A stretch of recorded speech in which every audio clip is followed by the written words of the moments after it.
Feliz Navidad, mi gente. Listen, here at Baro, we're feeling super festive.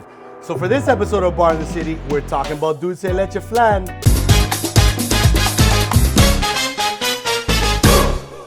Okay, mira, your tia Betty invites you over for Christmas dinner and says, why don't you bring a dessert? No problem, I got you. In this video, we're gonna take my recipe and go step by step on how to make the perfect Dulce de Leche Flan. But first, we make the caramel.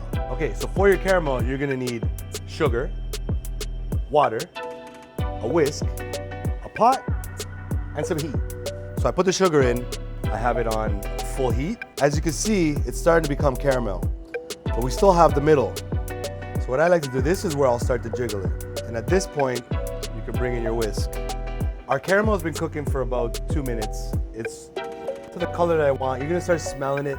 It's gonna start smelling good. If it starts smelling burnt, you've gone too far. But this is kind of where I'm at, starting to get big bubbles. And I'm gonna add a little bit of water to it, just to slow it down. Be careful, this is hot. So our caramel's done. Listen, you can do this the day before if you want. But all you gotta know is when you go to actually make the flan, it has to be cold, okay? So we'll just put this to the side. And next up, we'll make our custard. So to make the base for your Dulce de Leche Flan, you're gonna need milk and cream, eggs, sugar, and dulce de leche. But first, I want to talk about dulce de leche. What is dulce de leche? Sweet condensed milk that's cooked out for about 3 hours in boiling water. Then you cool it. Then you end up with dulce de leche. This is 1 full can.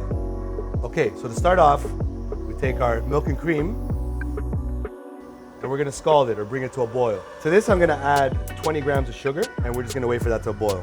Remember to keep an eye on it because you don't want it to boil over. Okay, so we're gonna take our dulce de leche, 1 full can, and we're gonna pop it out. Remember, it's room temperature. This recipe is gonna work a lot easier if your dulce de leche is room temperature to warm. So next up, we're gonna kind of whisk up our dulce de leche and we'll add our eggs. This is 2 egg yolks and 2 eggs. We'll incorporate them one at a time.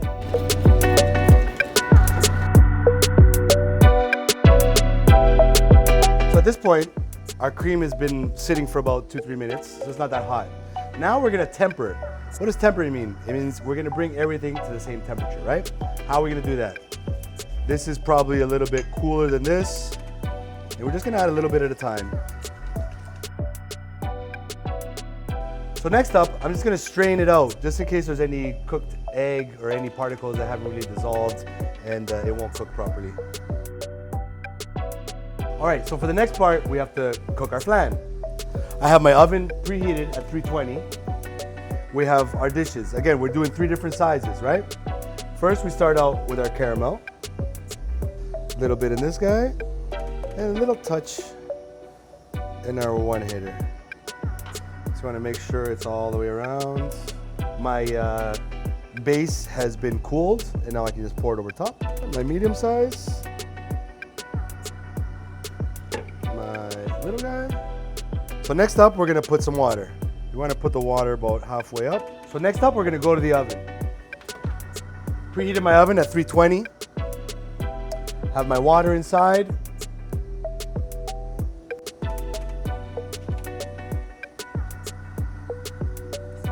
And while these are cooking, you know, they're gonna cook at different times, right? This is about 1 hour and 10 minutes. This one's about 50 minutes, and this one's about half an hour. So our flan's ready. This one has been sitting overnight. I cooked it yesterday.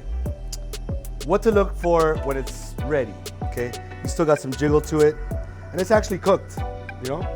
Don't be scared if you see a little bit of the caramel peeking through. That just means you got a lot of goodness inside there, right? So what are you gonna need? You're gonna need a palette knife,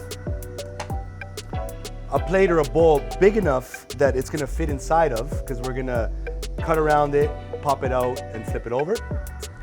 Top it with some whipped cream and a little bit of malt and salt. Okay, so first up, I'm gonna loosen up the sides. Right, you're gonna try to want to do this in one solid turn. From here, put my pan on top of it. Got all that goodness. We top it with a little bit of malt and salt. Just to make it a little bit more decadent, we're gonna put whipped cream.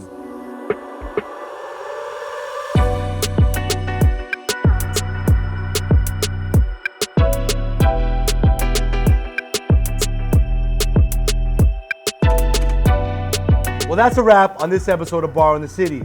Make sure you say hi to your Tia Betty for me and wish her a Feliz Navidad y Prospero Año. We'll see you soon. Peace.